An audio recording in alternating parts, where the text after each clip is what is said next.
মালতী ও তার বউয়ের মধ্যে একদিন তুমুল ঝগড়া নেমে যায়। আসলে তাদের একটাই প্রশ্ন, কার কাজ বেশি আসান, বউয়ের নাকি শাশুড়ির? মা, আপনিই বলেন, শাশুড়িদের তো কাজ বলতে কিছুই নেই, শাশুড়িদের কাজ তো এক নিমিষে হয়ে যায়, তাই না? কি যে বলো বৌমা। হ্যাঁ, হিসাবে তো এটাই হচ্ছে, আপনাদের কাজ তো এক নিমিষে হয়ে যায়। আরে বেটা, ওটা তোকে এখন লাগছে, যখন তোকে করতে হবে এই কাজগুলো তখন তুই বুঝতে পারবি আসলে শাশুড়ির কাজের ভাগ পাহাড় সমান। হুম, একটা ঢেলার সমানই কাজ করে না, আবার বলছে পাহাড়ের সমান কাজ করি। তুই করিসই কি বেটা ঘরে, সেটা তো আগে বল আমায়।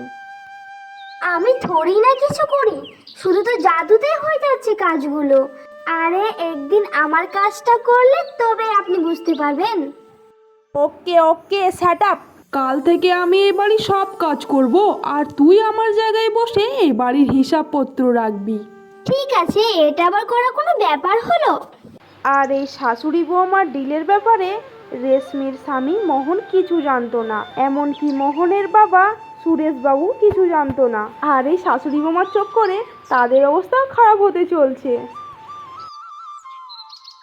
আর যখন সকালে ওঠে মোহন অফিস যাবার জন্য কাপড় খুঁজতে থাকে, তখন দেখে তার কাপড় এখনো বের হয়নি। আরে রেশমি, তুমি কি আমার কাপড়টা বের করে রাখোনি? তোমার মাকে জিজ্ঞেস করো না, ওনারই কাজ এটা। মোহন তার মায়ের কাছে যায়। মা, আমার অফিসের কাপড়টা কি তুমি দিবে? হ্যাঁ, দেওয়ার তো আমারই কথা, কিন্তু তোর বউ কাপড়গুলো ধুয়ে এখনো রাখেনি, তাই কিছু একটা কাপড় পরে তোকে আজ অফিস চলে যেতে হবে রে। আ, এটা আবার কি? কাপড় তো ধুয়ে তুমি রাখো মা। আরে বৌমা কি তোকে বলতে ভুলে গেছে, আজ থেকে আমি এই ঘরের বৌমা, আর বৌমা আজ থেকে শাশুড়ি মা। মোহন তো এটা শুনে হতাশ হয়ে গেল। মোহন বিনা কাপড় ধোয়াতেই অফিস চলে গেল। মালতী তার হাঁটুর ব্যথার কারণে হাঁটু গেঁথে ঘর সাফ করতে পারছিল না, আর না খাবার বানানো কিছু মনে আছে। এদিকে রেশমি প্রথমেই তো ঘরের চাবি হারিয়ে ফেলেছে, আর 300 টাকার হিসাবটা এখনো মিলাতে পারছে না। কিন্তু দুজনেরই জিদ একেবারে পাহাড় সমান, আর দুজনেই কিন্তু এই পথ থেকে হার মানতে চাইছে না। সন্ধ্যের সময় যখন সুরেশবাবু ও মোহন খেতে বসে, তখন মালতী ওদের সামনে পেঁপেয়া আর গাজর রেখে দেয়। আরে মা, এটা কি? পোলাওয়ের সাথে সালাড, ভালোভাবে খাও। মা খাবার বানাতে ভুলে গেছে।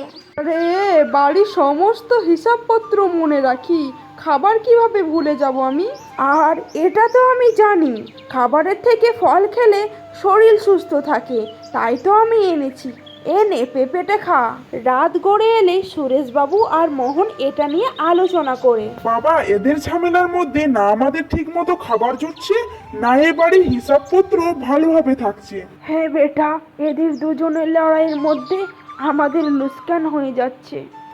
কি আর বলবো বাবা, আগের মাসে 2 তারিখে মাকে আমি কিছু টাকা দিয়েছিলাম এই মাসে কারেন্টের বিলটের জন্য।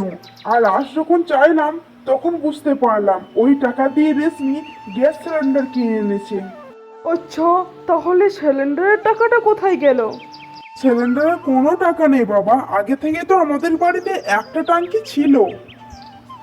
বেটা, এদেরকে কিছু করতে হবে, না হলে এদের এই ঘমণ্ডের কারণে পুরো সংসারটা চারিয়ে যাবে। মোহন ও সুরেশবাবু অনেক আলোচনা করার পর একটা সিদ্ধান্ত নিয়েই ফেলল। রাতের মধ্যেই দুজনের বইয়ের আলমারি থেকে দুটো শাড়ি নিয়ে চলে আসে।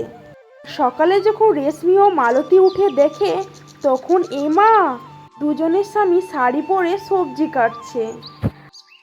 আরে এসব কি হচ্ছে? কি হচ্ছে মানে? তোমরা যদি অদল বদল হতে পারো তাহলে আমরা কেন অদল বদল হতে পারি না? আরে এটার মানে কি?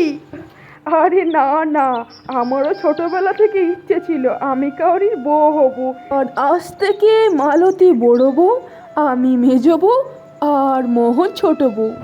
আরে যদি সবাই মেয়ে ছেলে সেজে যাবে তাহলে রোজগার করবেটা কে, আর সংসারটা কিভাবে চলবে? আরে ওটা তো আমরা জানি না, আমরা যখন আদল বদল করে নিয়েছি তখন আমাদের কিছু করার নেই। এরপর রেশমি ও মালতী বুঝতে পারে তাদের শাশুড়ি বৌমার কারণে তাদের কতটা অসুবিধা হচ্ছে।